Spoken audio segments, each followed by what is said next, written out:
all the staff, okay, for organizing this. So I teach.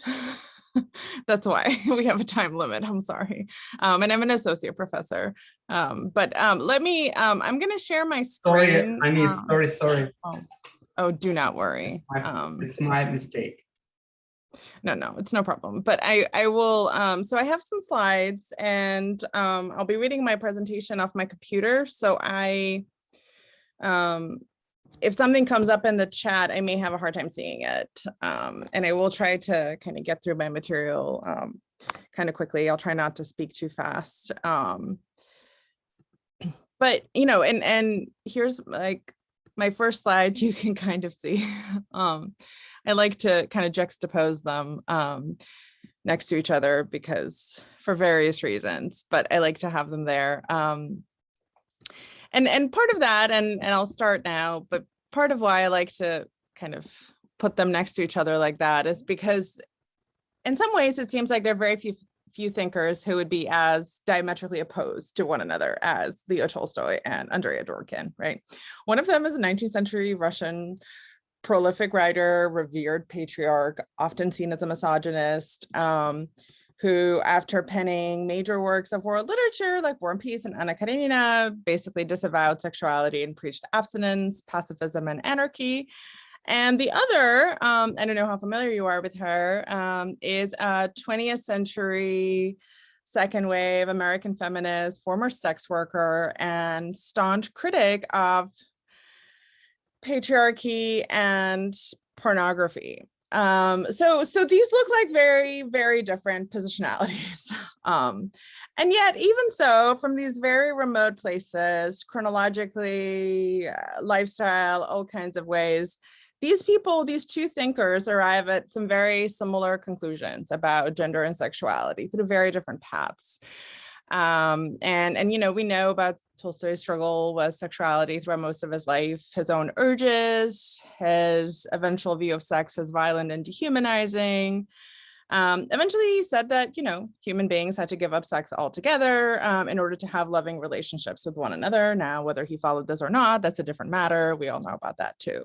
Now, Dworkin, with her past as a sex worker and her experiences as a feminist in patriarchy, and then her sort of really intense critique of pornography, also struggled with sex and how it could be violent toward women. And in the course of this struggle, she found Tolstoy.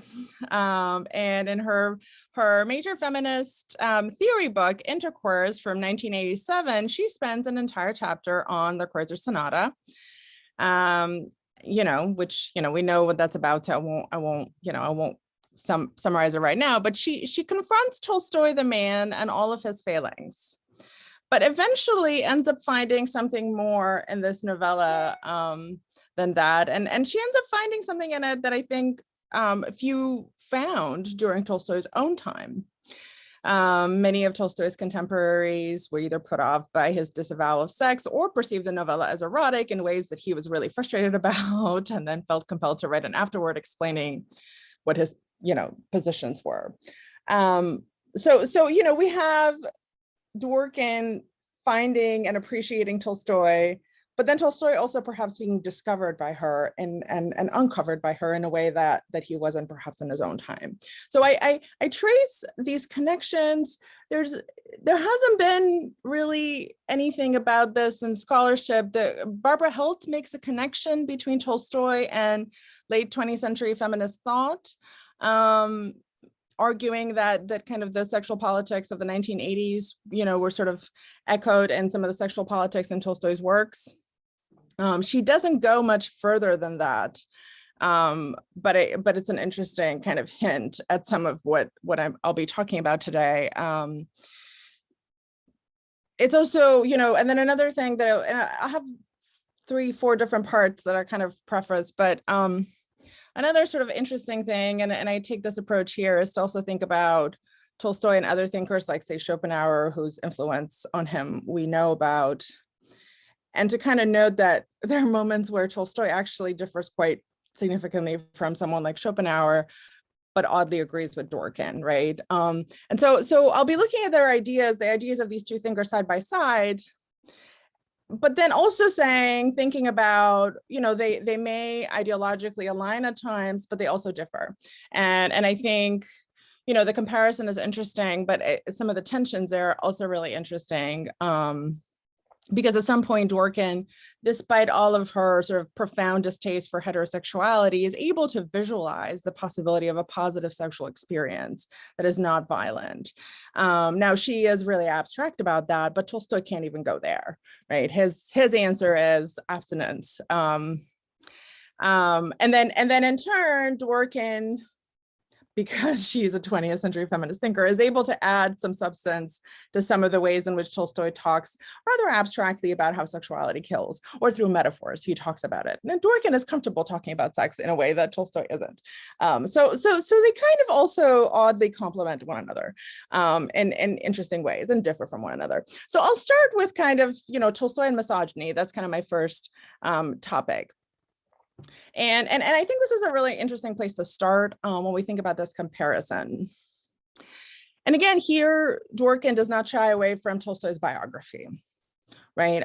So she, talks about his marriage. She talks about the problems with his wife. And here's where scholars, I think, have done, we have a lot of scholarship on Tolstoy and misogyny, or at least some, much more than other areas of gender and Tolstoy. We have Olga Matic has written about this. She's talked about the Quartus Sonata as a kind of bitter attack on desire. Rosalind Marsh has written about potentially some traces of feminism in the Quartus Sonata. Amy Mendelker has sort of echoed that. So we're kind of divided, and this is a framework that we've used to talk about Tolstoy. And in many ways, Tolstoy is problematic because he's so performative and is always making all these confessions, semi-public, semi-private confessions.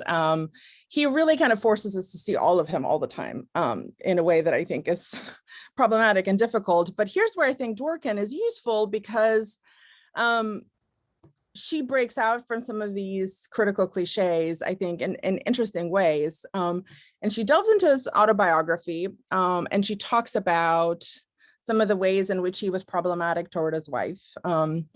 And she talks about the Quartus Sonata and the ways in which it's autobiographical. And she says the story is autobiographical as much of Tolstoy's fiction, and then notes that Tolstoy uses the details of his sexual intercourse with Sophie, what the biographer Henry Triad calls his periods of rut, to show his feelings of deep repugnance for the wife he continues to have sex with. That's a euphemism. She uses the 4-letter word, and for the sex act itself.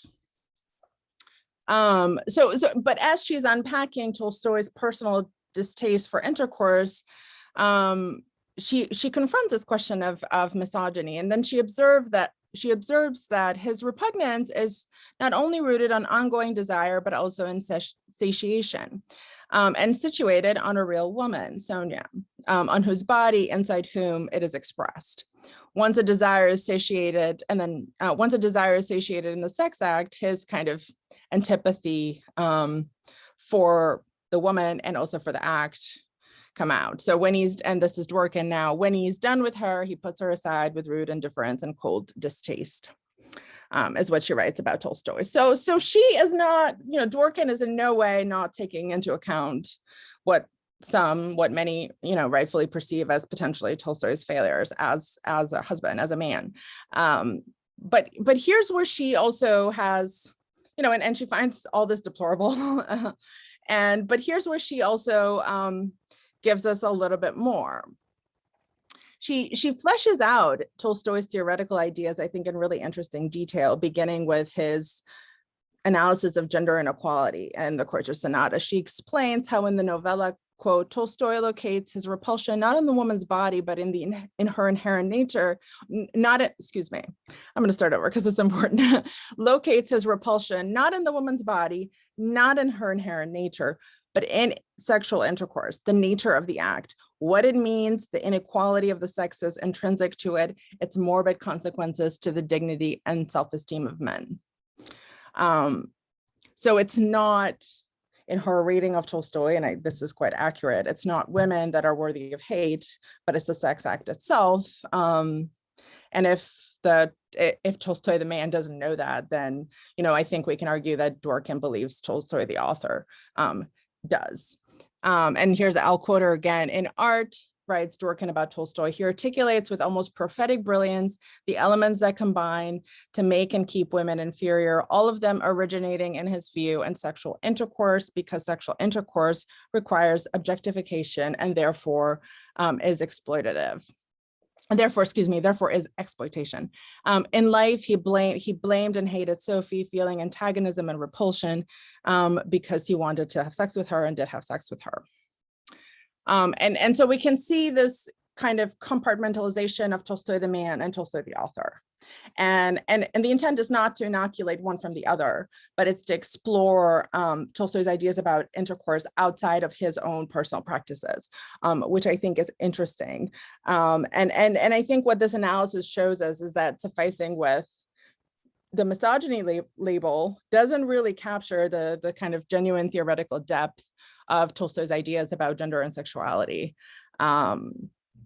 And I think here's where Dworkin is really valuable and interesting. And she does call Tolstoy's ideas and Tolstoy's perspective as androcentric in the extreme, but recognizes that it goes beyond misogyny. And another sort of really interesting quote in all this from her is, and this relates to how the sex act precipitates repulsion toward women by men and not the other way around. And she'll say, in the Quartus Sonata, Tolstoy knew, as artists often do, more than he was willing to act on in real life, especially about how women, and one woman in particular, were part of the wealth he owned, and especially about how intercourse was implicitly violent, predicated as it was on exploitation and objectification.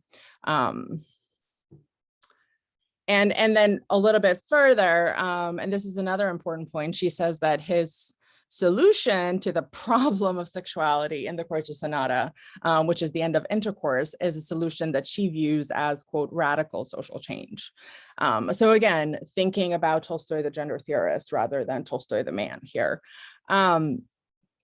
So my next section is now kind of exploring, Donna's here, exploring I keep seeing these, so maybe if you guys can admit them, it might be a little bit better if I miss people. My second section is kind of on the violence of sexuality. So as we think about how Tolstoy and Dworkin's ideas come together, and also about the misogyny label, I think it's also important to contextualize these, right, within the context of earlier writers. I mentioned Schopenhauer, and obviously one really canonical idea is that Tolstoy absorbed and embraced Schopenhauer's misogyny, which was considerable. Schopenhauer had a lot of problems with sexuality, considered it too overpowering of the human experience, the ultimate goal of almost all human effort. He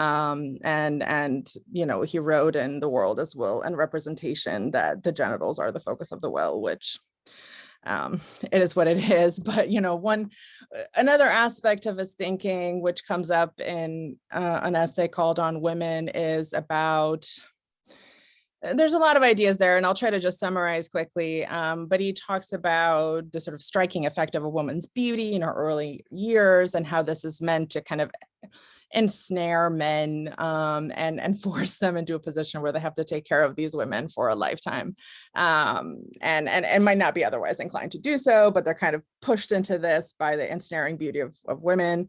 But then, he has this idea that after a certain point, after a certain time, women really lose some of the splendor. She pays, and particularly after childbirth, she pays the debt of life, not by what she does, but what she suffers by the pains of childbearing, care of the child, and by subjection to man, to whom she should be a patient and cheerful companion. For my female colleagues, that's a delightful little quote there. So specifically this essay on women is deeply misogynistic. And it talks about how only a man that is completely clouded by the sexual impulse could, potentially could be so taken by women. And there's a lot of misogynistic language that I'm really not feeling in the mood to read at this moment, but take my word for it. I'm not going to read it. any case, so there's some similarities there, because we see Tolstoy show very explicitly some ways in which women are affected by intercourse. We see that in Anna Karenina, we see it in a lot of places, and we see how women are affected by childbirth specifically. But despite these similarities, whereas for Schopenhauer, the destructiveness of sexual consummation and heterosexuality inspire an anti-woman perspective, for Tolstoy, they result in an anti-sex perspective, which is very, very different from misogyny. The discussion of sexuality in Tolstoy's works like Anna Karenina and the Quartus Sonata shows women as damaged by sexuality and childbirth.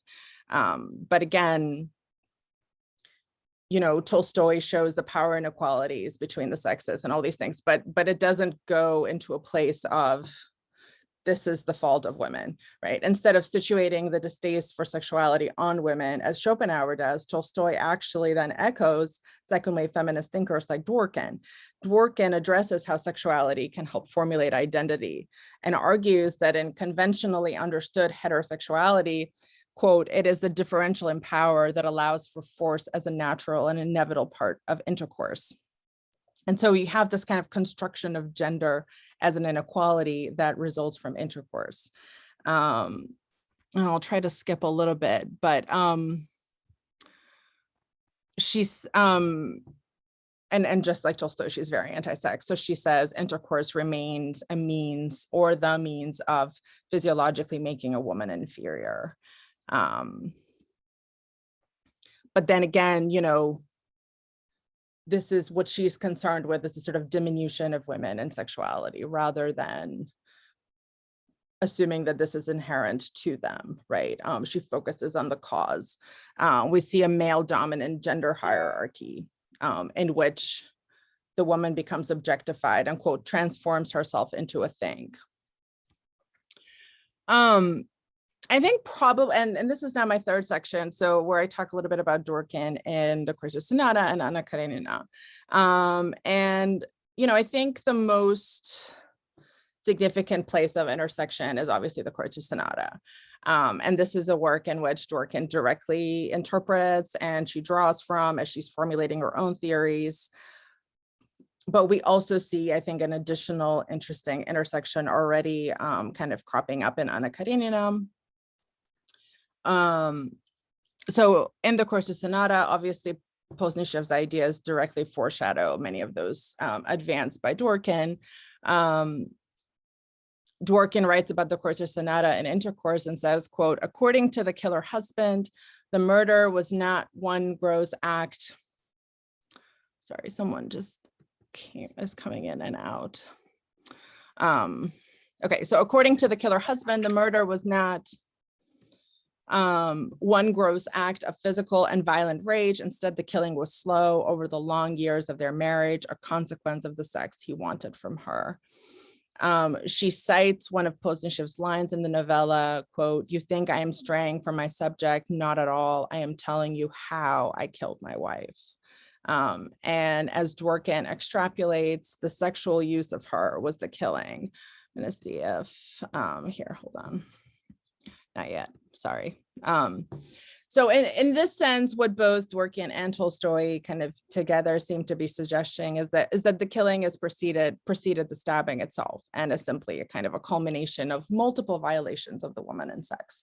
But these ideas, I would argue, are ideas that Tolstoy didn't just develop suddenly in the Quartus Sonata, and these are ideas that I think are sort of incrementally brewing in his work.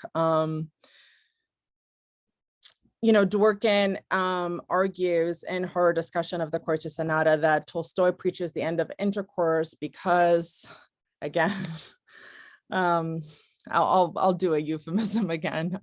In order not to kill women, we must stop having sex with them.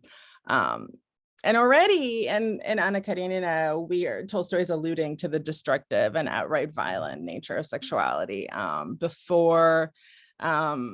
even before we meet Anna, like Tolstoy focuses a great deal on Dolly, right? And we know all the ways in which kind of, unlike her husband, and they're at the same age, she is really kind of worn out and damaged while he happily preserves his youthfulness and, his youthful desires as well.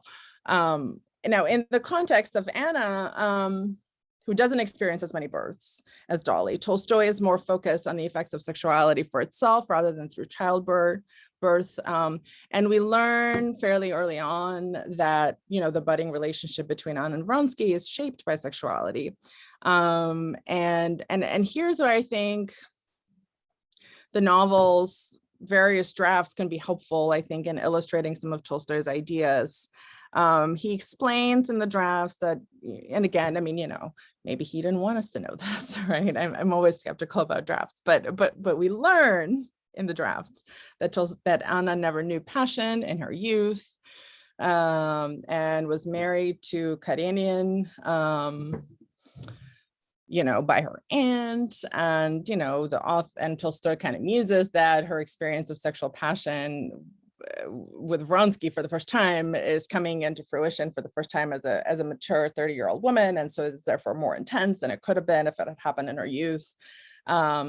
And these ideas, I think, are sort of really amply illustrated in the novel proper, where the desire is really overwhelming for Anna, beginning with her first experience of attraction, which is described in sort of very physical terms as a kind of a red fire is falling through the floor.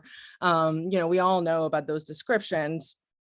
And then again, as the relationship with Vronsky progresses, Tolstoy kind of keeps reinforcing the destructive nature of sexuality. And here's where I think, and I actually will use my slides in this moment. And here's the Russian for this. So I'll give you the Russian because I'll probably just read a little bit of the English.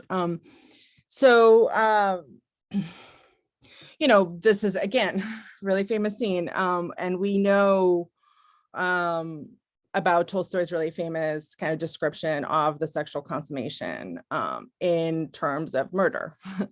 And at the end, as we see in this quote, Anna is completely forlorn, bows to the ground, asks for forgiveness. She's slouching in shame as compared to her corpse, kind of passively absorbing Vronsky's ardor, completely disconnected from her past. Everything is finished. I have nothing but you. And talks about how the sexual experience is a kind of entry into a new life that completely, severs her from her past self. And I think what's really interesting here is this kind of very intentional emphasis on violence. And, some of it is metaphor, but I think if we sort of look at it as a precursor to the Quartus Sonata and read it a little bit more literally, we can see the sort of profound disempowerment and construction of Anna as a passive bystander here. He is the murderer. He is the one with the power to act on her body.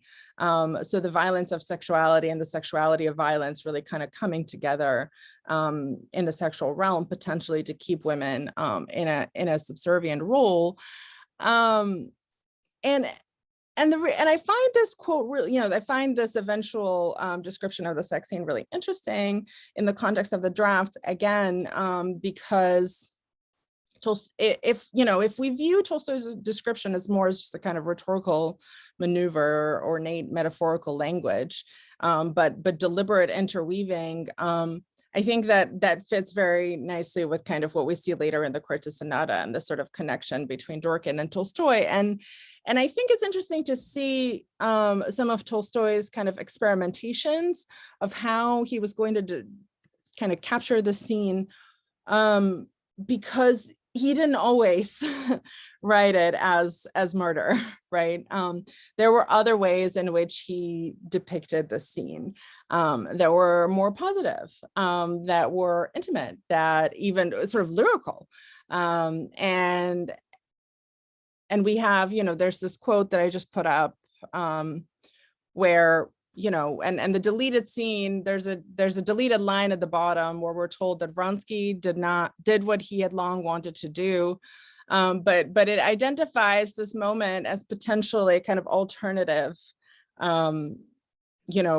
writing of this moment as a kind of first instance of physical consummation of the affair, which aligns with the other sex scenes, where it's compared to murder. And again, in this variant, we see a moment where Anna actually seems to approach Vronsky and she appears as an actor. She approaches him with fast steps and is fully participating in the act with the same kind of level of engagement as Vronsky, and her desire comes through in her sort of passionate approach. So rather than passively absorbing his caresses, she's participating, she's gazing. We don't just see his desire, we see her desire as well. And we really see herself kind of giving herself as a subject, desiring another subject. Tolstoy deleted the scene and wrote instead the highly finalized final version, which, unambiguously show that even basic, uncomplicated pleasure couldn't really come out of sexuality, and female agency is lost even in that moment. And I think here we see again this kind of intertext that I've been trying to talk about between him and Dworkin, because he's being really negative of heterosexuality and kind of seeing it as a violation of women, even perhaps already in Anna Karenina. And so this brings me to my next section, which is kind of trying to flesh out this comparison, think about some contradictions, some ways in which they potentially fill in each other. In Tolstoy's kind of larger arguments about sexuality and women, we can note that if in kind of earlier writings, he was just seeing the destructiveness of sexuality from the perspective of women, over time, his distaste for eroticism becomes broader. Sort of later, in the Quartus Sonata, not only do we see that the sexual encounter and eroticism can be violent and violating toward women, but it can be equally violent and destructive toward men. And so here's where I think Tolstoy's position on gender and sexuality is ultimately perhaps more radical than both Dworkin's and Schopenhauer's. So Schopenhauer saw the problem of sexuality as resting entirely with women, and Dworkin was able to imagine a kind of eroticism that was nonviolent. Tolstoy does not see this. For him, this is not a possibility, well, except for in his private life, right? But he, as a thinker, is calling explicitly for abstinence. Dworkin differs from this, and her problems with intercourse have to do with the kind of specifics of the heterosexual encounter, which she sees as kind of immune to reform, in the sense that the female is always kind of a stigmatized bottom, and positions her as kind of physiologically inferior and humiliated in that context. Nevertheless, despite all this kind of negativity towards sexuality, at some point in intercourse, she articulates a kind of non-normative but potentially positive understanding of sexuality. She describes intimacy as compelling, quote, in the sense that there is no physical distance, no self-consciousness, nothing withdrawn or private or alienated, no existence outside physical touch. The skin collapses as a boundary, it has no meaning, time is gone, it too has no meaning, there is no outside, right? So in these passages, you have kind of Andrea Dworkin, the epitome of anti-sex, as assuming the role of a poet of kind of erotic love through her descriptions, but her descriptions of the physical act are completely abstract and disembodied. But if she is willing to consider the problematics of sexuality as specifically about heterosexuality, Tolstoy doesn't see alternatives. He articulates multiple times in the Quartus Sonata that sexuality is toxic and the only way out is abstinence. And Posnichev argues, quote, human beings must band together like bees and not propagate irregularly. They must, like the bees, nourish the sexless ones. In other words, they must struggle toward continence and never allow the carnal lust toward which the whole arrangement of our life is now directed. And then, these ideas are then further reinforced in the afterword, where Tolstoy says things like chastity is not a precept or a rule, but an ideal. And it's really kind of pretty clear that, this is really the only way. And here's where I think his his understanding really differs potentially from that of second wave feminist thinkers like Dworkin, because he's really focused on both men and women, and he's really focused on how men are negatively affected by sexuality, in the sense that they're put, they may be in a dominant position over women, but they are not, Tolstoy doesn't see them as actually in control of the sexual instinct. So, they may try to control women in the sphere of sexuality, but they're not in control of themselves. And so they're both controlled by the power of sexuality, which, again, Tolstoy sees as really problematic. And for instance, to give you an example, through Anna's from the prism of Anna's desire, Vronsky is a little bit of a shell of himself, right? This kind of completely sexually obsessed individual just seeking out other women. But this isn't who he is, but Tolstoy also shows him as this kind of bitterly persecuted individual, who's constantly wary of the need to affirm his attachment and just himself, I think harmed by the relationship. And then of course, and the devil later, right, is a lot more obvious because, the character is just completely obsessed with his own desire. He's fetishizing Stepanita's body the whole time, and just enslaved by it to the point that he can't really just deal with it anymore. So again, it's desire is tormenting for men, desire is depersonalizing and destructive for men as well. So if they're kind of in this position of quote unquote the master of the woman in the context of sexuality, they're really unwilling and or they're masters who aren't really in control. So it's a lot more complicated for Tolstoy because he thinks about this kind of broader impact of sexuality on men. And again, Dworkin's take on these topics is very different. She doesn't believe that sexuality is truly disempowering of men, but rather than men force women into a position of being nothing more than a sexual object. In her later work about pornography, she writes, he fetishizes her body as a whole and in its parts. He exiles her from every realm of expression outside the strictly male-defined sexual or male-defined material. He forces her to become that thing that causes erection, that holds himself helpless and powerless when he is aroused by her.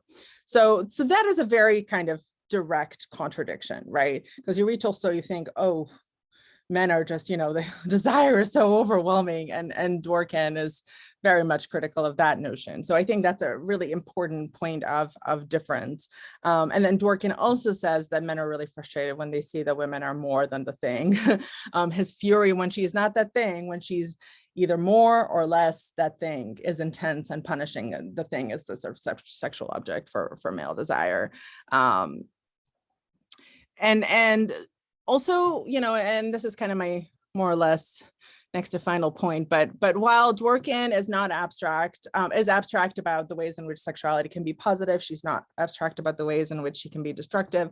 Tolstoy tends to kind of veer toward the abstract on these topics. He keeps telling us how women are victimized and destroyed by sexuality, but and gives some examples of illness, but doesn't quite flesh out, like, okay, is it the moment, is it the actual sexual act, like what is it, like what's making, where's this coming from? And here's where I think Dworkin can be kind of helpful and in terms of contextualizing some of those ideas, because this is a point where they do agree with one another.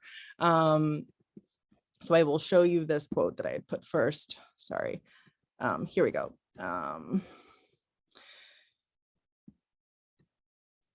Where she basically says again that sex is defined in patriarchy as a sphere of ultimate possession, but really kind of gets into more the meaty detail, and talks about penetration more directly, and really sort of views this sort of, again, it is something about the woman being the bottom, and in the way that she conceptualizes heterosexuality. And I think this may be a piece that is missing in Tolstoy's own thinking that she kind of adds on, because this is something where they both intensely agree. And again, Tolstoy doesn't really see a way out of the scenario. But I think in describing the sexual act in such detail, Dworkin is perhaps also indirectly casting it as a form of just bad sex, potentially defined by selfish and self-centered, male need for personal gratification, for kind of really depersonalizing the woman as this kind of just, stigmatized bottom, this kind of just thing, and the male, with the phallus is the only one that can act. So anyway, let me just wrap up, but I think this kind of intertext between Dworkin and Tolstoy is really interesting, and it kind of brings to light a number of different things. I'll focus on kind of two main points. First, that I think in some ways Tolstoy is perhaps closer to our time than we think. He's a lot more than the sort of like 19th century misogynistic author. And it's something I always have to explain to my students, but he offers, I think, real ideas in the sphere of gender theory, and real ideas, real understanding about sexuality and some of the problems with it. He also articulates a need for reform. And while he doesn't really go beyond kind of absolute abstinence, however unrealistic that may be for most people of our, of our present, it is an answer, at least on his part, as a kind of stop, because, he doesn't know how to fix it, so stop. And I think this kind of intellectual correspondence between the two of them, kind of modernizes Tolstoy, but then also reveals some of the ways in which Dworkin herself was a misfit within her own kind of modern 20th century context. I think many of her ideas about the violence of sexuality were deeply controversial in her own time. We think about the feminist civil wars. There were many more sex positive feminist contemporaries of Dworkin who found her negative attitude toward sexuality as sort of impossibly puritanical and unrealistic. And I'm specifically thinking about Ellen Willis right now, who was probably one of the loudest critics of what she perceived as a sort of sexual puritanism and moralism of Dworkin. And she saw that Dworkin's negativity towards sexuality as a sort of removal of choice from women in the heterosexual realm. So there was a lot of criticism that was directed at her. And I think, oddly enough, the sort of connection to Tolstoy might reveal why that was happening, and why we see something like the feminist civil wars in the late 1870s and 80s. And in many ways, what her contemporaries saw as conservative and repressive was perhaps precisely what brings Dworkin's ideas in direct alignment to Tolstoy and into this strange fellowship that I've been talking about. Okay, I will stop right there. Thank you very much, Annie, for this thought-provoking talk. And now I'm passing the floor to Victoria Jukharian. Victoria is a visiting assistant professor of Russian at the University of California, Davis, and a specialist in the intersection of Russian 19th century literature and philosophy. She writes on Tolstoy, Hegel in Russia, Goncharov, and co-translator of Natalia Dolinina's companion to War and Peace. Victoria, please, you're welcome. Thank you so much, Alexei. It's really a pleasure to be here and to comment on such a fascinating and thought-provoking presentation by Annie. Annie, thank you. It's always a pleasure to collaborate. So I wanted to start my comments pointing out that, of course, I agree with Annie that Tolstoy is much more than a mere misogynist and a much more sophisticated gender theorist than he's given credit for. And even we could push that far enough to consider him even a feminist for his own time, right? And interestingly, when Annie last year, or it's been 2 years, the pandemic has messed up my temporality perception. But when Annie organized a conference on gender and sexuality in 19th century Russian novel, I remember presenting on Tolstoy, and I pointed out then that Tolstoy did not discriminate with his hate, right? He hated men equally to women. So I think definitely he's not just a misogynist. So because of that point, I also really appreciate Annie's nuanced perception that if Dworkin was against men's attitude towards sex, right, Tolstoy somehow was against sex itself. In my own work, I point out that Tolstoy was even against self-consciousness itself, right? It's the relationship between humans, specifically the master and slave dialectic that he's pushing against, right? So being against sex instead of being against women is a very important point, I think, that Ani made. And I think it can be even further developed. I will offer some comments. I'm wondering, how serious was Tolstoy actually about abstinence, right? And was he really preaching abstinence for all ages? And in this regard, I remember the scene from the movie, right, Last Station. Of course, it's not, it's not a documentary. It's a movie that quite a bit also misrepresents Tolstoy's and Sofia Andreevna's relationship, just the way Dworkin does, and I will talk about that. But I vividly remember this scene, right, when Bulgakov arrives to become Tolstoy's secretary, and he's like, I'm a Tolstoyan, I'm practicing abstinence, and Tolstoy simply laughs at him, right, saying, oh my goodness, you're taking my ideas too seriously. So in this regard, I would like to suggest that perhaps he experiments theoretically in his works, right? In the Quartus Sonata, I mean, Ani, of course, brought up Schopenhauer already, but I wonder if Tolstoy is not experimenting. It's like thought experiments in his works, that he's not fully committed to those ideas, right? He reads Schopenhauer about, like, it's Schopenhauer's idea that, this is a terrible world. And yes, we should say no to sex to sublimate our sexual energy into creation of art. And so what if the world dies, right? It's a terrible place to begin with. So let's say no to procreation and let the world die out. Tolstoy reads this, and I wonder if, right, and in the Kreutzer Sonata too, he's not just trying to imagine what those perspectives would look like embodied in particular characters, right? So, and about abstinence again, and I think even Dworkin quotes Tolstoy saying that chastity and abstinence is not something you can fully achieve, but it's something you should strive towards, right? Just like any ideal. So I wonder if we don't take him too literally, right? When he's expressing more of an allegorical kind of thinking and experimenting with it. And as far as abstinence, if it's for all ages, right? Because I mean, yeah, there is a way in which people say, Tolstoy is a hypocrite, right? He had sex all his life, conceived 13 children with Sofia Andreevna, a few with the peasants, and then he is preaching abstinence. But I wonder if we can see that as a development, a lifelong development.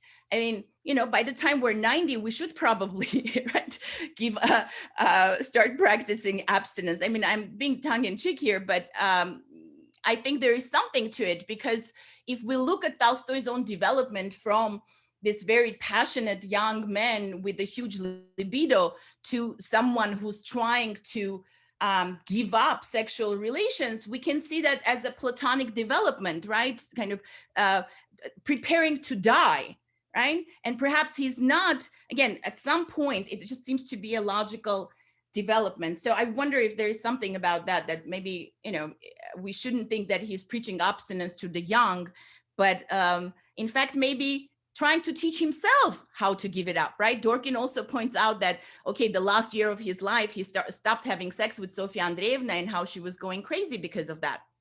Anyway, my next point is how accurate is actually Dworkin on Tolstoy's relationship with Sofia Andreevna, right? It seems really oversimplified and caricatured to me. All right, this was a very long marriage and a relationship that evolved, changed, right? And she really kind of reduces it to several entries from Sofia Andreevna's diary, which are, right, it's, I don't know, it seems to be kind of ridiculed too much for me. And also, I think Dworkin doesn't consider that Tolstoy's relationship with Sofia Andreevna was not only sexual, but also quite heavily intellectual, right? Let's not forget how he chooses her from her sisters and the mother, right? There is this, the famous scene of Tolstoy proposing to Sofia Andreevna and having her guess, right, what he's writing just by the first letters. There's much more. It's not just a sexual relation. It's this idea that, love somehow is going to allow you to penetrate the mind and the consciousness of the other person, right? And her copying War and Peace as well is not just kind of a tedious labor. She appreciated participating in his creation of art, right? She, in her diaries, she remembers so fondly when he would allow her, right, to comment on the characters, when the characters would change based on her recommendations, and how much she prides herself that only she could copy those works, right? So this is not just her slaving for him, but it's also an act of love, collaboration, understanding, right? So, and I wonder, and Dworkin completely leaves out, in my opinion, and of course I haven't read as much Dworkin as I've read Tolstoy, so forgive me if I'm wrong and correct me, but it seems to me that Dworkin is really leaving out female desire, right? The way she describes, she's, even Tolstoy being a man, and as Ani showed us by his drafts, right, and considerations of Anna's, right, Anna Karenina's desire, that he seems to be much more perceptive and considerate of female desire than Dworkin. Another point I wanted to make, and this is really interesting to me, because I wonder if Dworkin, Ani, and I would love help thinking about this. I wonder if Dworkin has a theory of art, and if that theory of art is in fact very similar to Tolstoy's. I will explain what I mean. Because in the preface to Intercourse, when she talks about Tolstoy's relationship with Sofia Andreevna, and the writing of the Kreutzer Sonata, several times she points out that art inspires, excites people to have sex. So she talks about Tolstoy hearing Beethoven's The Kreutzer Sonata, and then running to have sex with Sofia Andreevna. And then after the reading and then being embarrassed, they conceive the child the same day. So she constantly has these different genres too. Music, making people have violent sex, right? The literary art, the reading of the Kreutzer Sonata itself. So it seems to me that she's tapping, I don't know how intentionally, but she seems to be tapping into Tolstoy's own theory of art in the Kreutzer Sonata, and of course in the treatise, What is Art, right? That bad art is going to make you experience emotions and commit actions you otherwise would not, right? So I wonder if then in Dworkin's theory of art, porn would be the ultimate bad art. Right? And is she, by this commenting, I mean, Tolstoy himself, right? Himself famously considers Beethoven's music bad art because it makes you commit violent things, kill your wife, and et cetera, right? And I wonder how this comments on the Kreutzer Sonata itself, right? Because Dworkin seems to make comments about the Kreutzer Sonata that Tolstoy makes about Beethoven's Kreutzer Sonata. Anyway, we might be running out of one more point. Alexei, do I have time for a few more comments? Half a minute, please. Half a minute, perfect. The last one. So when Dworkin says that the only way to stop abusing women is to stop having sex with her, right? Something along those lines. That reminded me of Paperna's analysis of the master and slave dialectic, where she says that Tolstoy's solution is to make the slave obsolete, to remove the other from the relation. So of course, it's a famous move that de Beauvoir herself makes, and Ani pointed out today that the master and slave dialectic could be applied to the female-male relation, right? So I wonder what Dworkin is doing. Isn't that similar to, right, stopping abusing women is completely making her obsolete and once again leaving out female desire entirely? Okay, that's it. Thank you. I'll stop here. It was a fascinating talk, so I had a lot to say. Can I quickly respond, or is that okay? Yes, okay, Annie, Yeah, please. okay. I just wasn't sure. Thank you so much, Victoria. You said a lot. So I'll try to be really expeditious. I really like the master-slave dialectics kind of idea that's being introduced into this. I think it's really interesting. I do think that that's part of it. And in terms of like the abstinence being just a hyperbole for Tolstoy, I mean, obviously it is to some extent because he's not living true to it himself. I also think it's a 19th century kind of solution to the problem, and it's a very kind of typical of that time. I don't think that it is frivolous, though, entirely for Tolstoy, because I think it also ties into his kind of broader pacifism, and I didn't get into this at the talk, but I think that there's a lot of connection there between his pacifism and his abstinence, because I think he would like for humans to approach each other in a way that's nonviolent, and I think viewing sex as fundamentally violent to some extent, perhaps because of this master slave I think narrative. I really like that dialectics. I like that way of framing it. I think he sees that relationship as violent. So I think because of that, I think the sort of the problems of sexuality and the kind of violence that he sees in it are very significant to him. Now, using abstinence as a solution, maybe he would come up with a better solution if he were living in a different time. I think this is also just a solution. I don't know that it's kind of the answer, or that it's, it must be this way. Obviously, he's not living up to it in his own life. So, but I do think that it's a significant problem, and it is something that is broadly kind of tied to his other ideas. And no, of course, Dworkin is really hyperbolic and extreme in her way of thinking about these things. I mean, I am uncomfortable with the idea of talking about pornography as art, bad art. I do think that her criticism of pornography is very much tied to the systematic and documented abuses of women in that context, right? And her talking to actual, porn actors and their experiences, and the fact that they're actually being raped in some of these videos. And so I think that is. So no, I wouldn't say that she's thinking about it like that, but I do think that her understanding of pornography and her own past as a sex worker deeply influences her way of thinking about sexuality. Of course, her understanding of Tolstoy and Sonia's relationship is very simplistic. I think she needs it as an allegory for her theory. I think that's part of it, of course. And I think, obviously we know better, but I think that that's how she views it. And it's also interesting that despite viewing it that way, she still manages to kind of conceptualize a way in which he's thinking outside of it, and thinking more nuanced things outside of it. I'm trying to see if there was anything else that I should respond to specifically. Yeah, I mean, I think the other thing is also that, she is, and I think this is also a connection. I mean, she's a queer woman living in a sexless marriage with a man, potentially, and I think the sort of, so her desire is very different. And I think it's interesting and also worth talking about. And I do have to run in about 5 minutes. So I'll stop talking. Thank you so much. So maybe you guys can hang out and talk more. I'm sorry. I just have to run in about 5 minutes.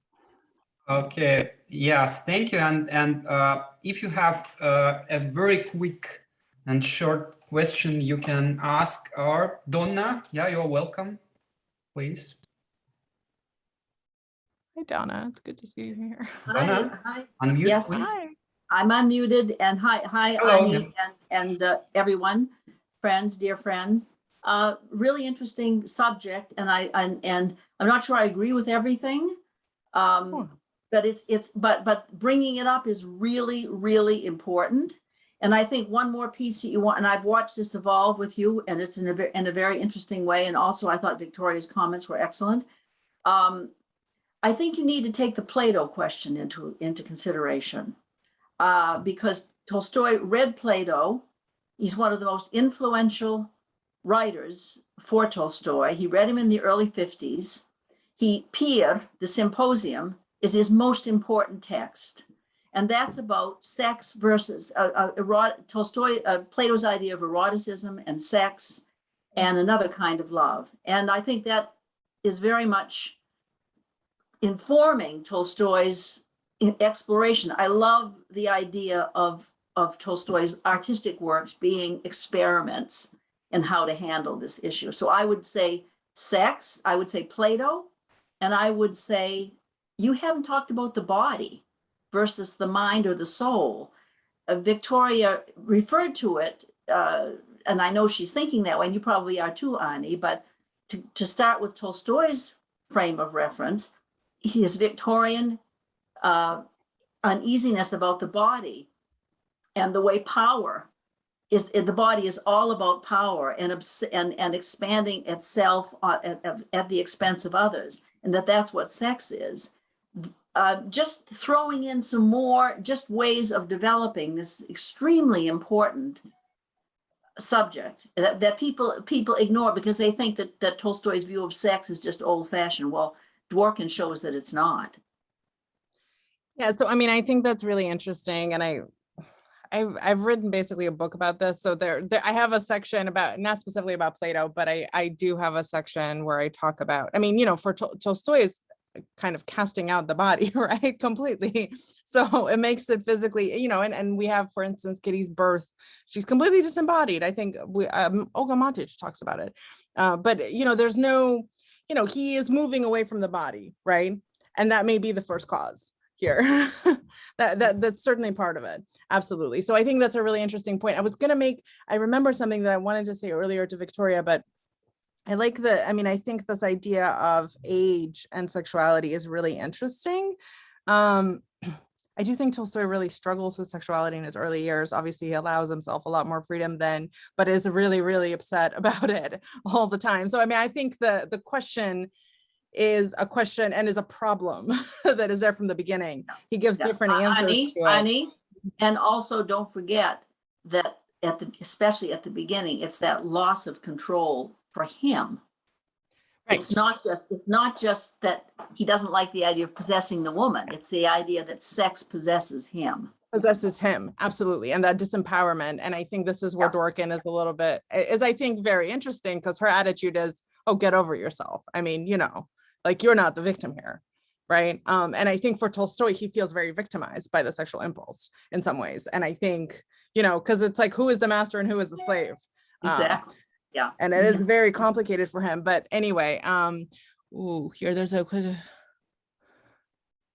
is there any way to download the chat? Maybe Alexei, or I can copy this comment and send to you. Yeah, and I don't know about the murders. I don't know. Let me see. Views and I mean, these are all really interesting. This is all really, I mean, again, I tried to really kind of pare it down. Like, this is, you know, I think there's lots of connections between Tolstoy and other gender theorists. There's a lot of really interesting connections between Tolstoy and queer theory. You know, Tolstoy is a lot more, so part of what my project, both here and more broadly, has been is to kind of bring out this very complicated and I think sophisticated theory of gender that he kind of works at throughout his life, more or less. And it's not a conversation we've been having, and I think we should be having it because I for no other reason that I think our students are having the conversation. So anyway, I've got to go run and teach my class. I'm really sorry. Yes, yes, of course. So thank you very much once again, Annie, and goodbye. It was really good to see everyone. Thank you so much. Maybe you can talk more. I might just extract myself. I'm sorry. I have to run and teach as well. Okay, and Victoria as well. So thank you both, and thank you all who came to spend this time with us. And you can download for the wonderful questions too and comments. It was good to see you. Sorry, Alex, I didn't mean to interrupt. Nice to see you too, Victoria, and everyone. Yes, thank you, Victoria and Annie. I have to run as well. Yeah. Yes. Thank you, and you can download the full program of our seminar on our website, And so we conclude. There's much more to talk about here, for sure. Yeah. Mhm. Yes, and we have the recording. Goodbye, everyone.